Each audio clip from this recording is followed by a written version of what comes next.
Sudah lama Artawan naksir pada Cempaka, si kembang desa yang terkenal dengan paras rupawan. Anak sang tuan tanah dari desa Kulon itu tidak sanggup menahan lebih lama perasaan menggebu di dalam hatinya.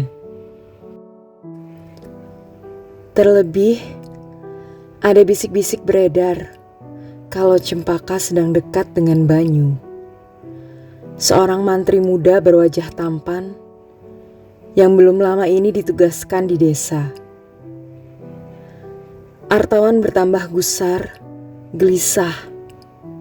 Kabar burung itu membuat ia tak enak makan, susah tidur. Tekad lelaki 20 tahun itu untuk menyatakan cinta makin bulat saat ia melihat Cempaka bersenda gurau dengan Banyu di depan puskesmas siang ini.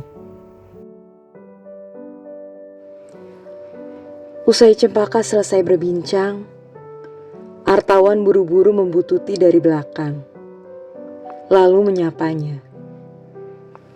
Gadis cantik bertubuh kecil itu lantas membalas dengan ramah. Tanpa basa-basi lagi, Artawan langsung menyatakan cinta, juga menyampaikan niat serius untuk melamar Cempaka. Jawaban yang didapat di luar harapan. Cempaka menolak secara halus, serta membenarkan desas-desus yang beredar bahwa dirinya telah menjalin hubungan spesial dengan Banyu. Patah sudah hati pemuda berahang tegas itu.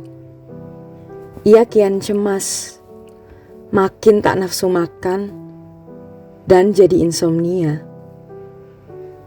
Ibu Ningrum khawatir menyaksikan anak lelaki sematawayangnya itu kian kurus. Penampilannya menjadi lusuh. Beberapa kali, Bu Ningrum mencoba untuk mengenalkan perempuan lain.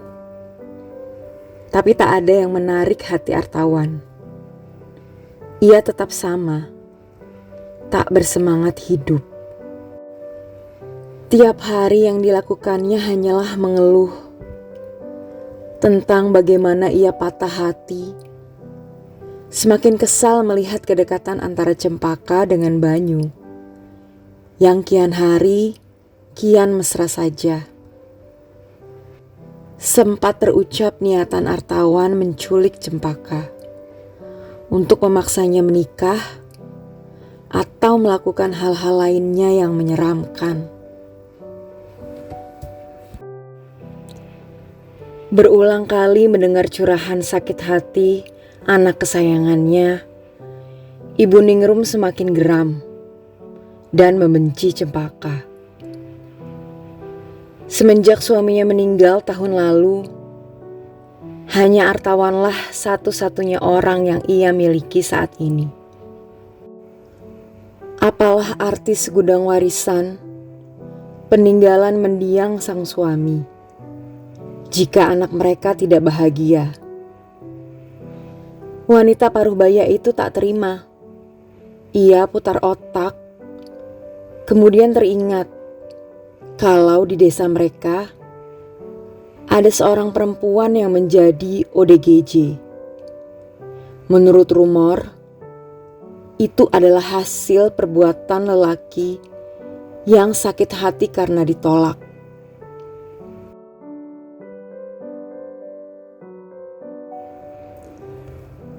Jika kamu tidak bisa melihatnya bersama orang lain, maka jadikan ia lajang seumur hidupnya. Hasut Ibu Ningrum pada Artawan. Artawan setuju. Ia dan ibunya kemudian mencoba mencari-cari informasi. Gayung bersambut. Wati, adik sepupu Ibu Ningrum, baru saja mengenal seorang dukun sakti bernama Mbah Marek yang belum lama ini menetap di desa mereka. Wati sesumbar.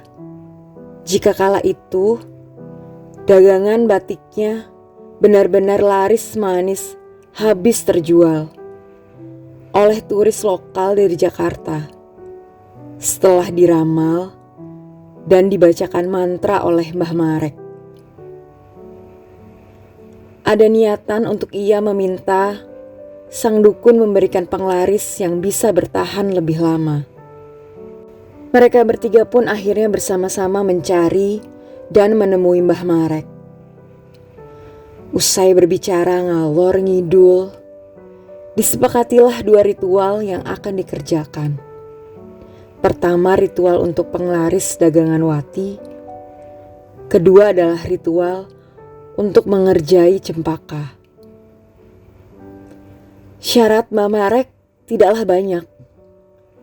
Ia hanya membutuhkan foto Cempaka. Sedangkan syarat lain tidaklah sulit bagi ketiga orang yang punya harta melimpah itu. Hari yang ditunggu akhirnya datang. Sialnya saat itu perut Wati mendadak sakit dan ia harus ke toilet. Buningrum pun memutuskan untuk pergi berdua dengan Artawan. Sedangkan Wati akan menyusul nantinya. Sambil menunggu Wati, Mbah Marek memutuskan untuk melakukan ritual dengan Buningrum dan Artawan lebih dahulu. Keduanya lantas meminum ramuan yang sudah dibacakan mantra, lalu mereka diminta untuk berbaring sambil menutup kedua mata.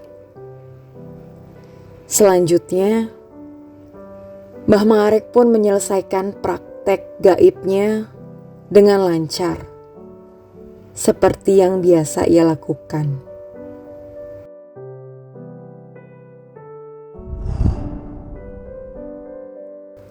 Wati kesal karena diare, badannya jadi lemas tak bertenaga. Selain keluar masuk toilet, kerjanya hanya berbaring sambil memegangi perut. Ia juga terus menggerutu akibat gagal ikut bersama kakak dan ponakannya. Untunglah perlahan keadaannya membaik. Ia sudah mulai bertenaga kembali. Karena penasaran dengan hasil ritual kemarin, ia langsung menghubungi Buningrum. Akan tetapi, baik kakak sepupunya itu maupun Artawan, ponselnya sama-sama tidak aktif. Keduanya juga tidak ada di rumah.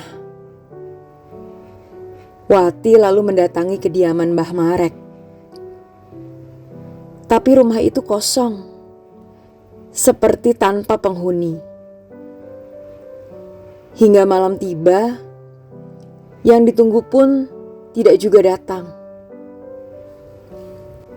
Karena khawatir, Wati langsung melapor pada polisi. Pihak berwajib yang mendapatkan laporan langsung mencari informasi mengenai Mbah Marek dan mendapati jika lelaki berkepala pelontos tersebut merupakan buronan atas beberapa kasus kejahatan.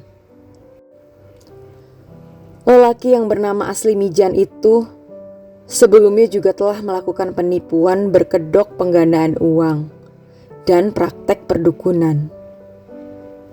Biasanya, Mbah Marek alias Mijan akan meminta para korbannya yang kebanyakan adalah orang beruang untuk membayar dengan harga yang cukup mahal.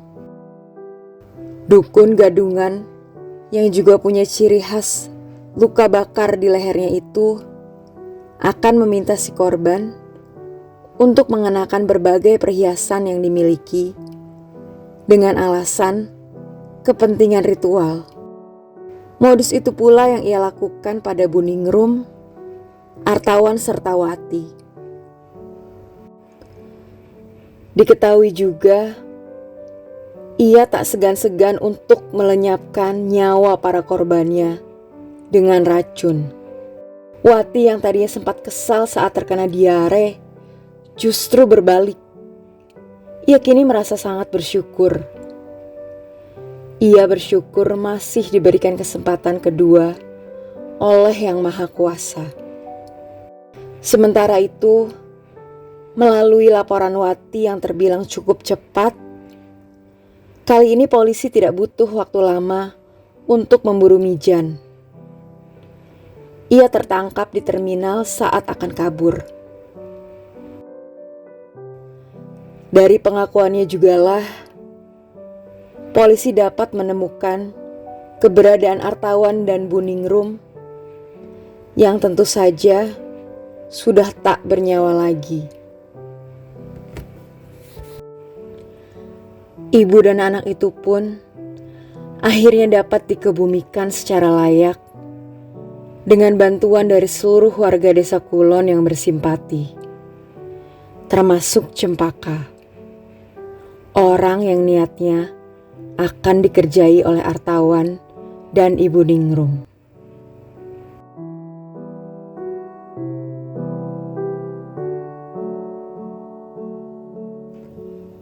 Selesai.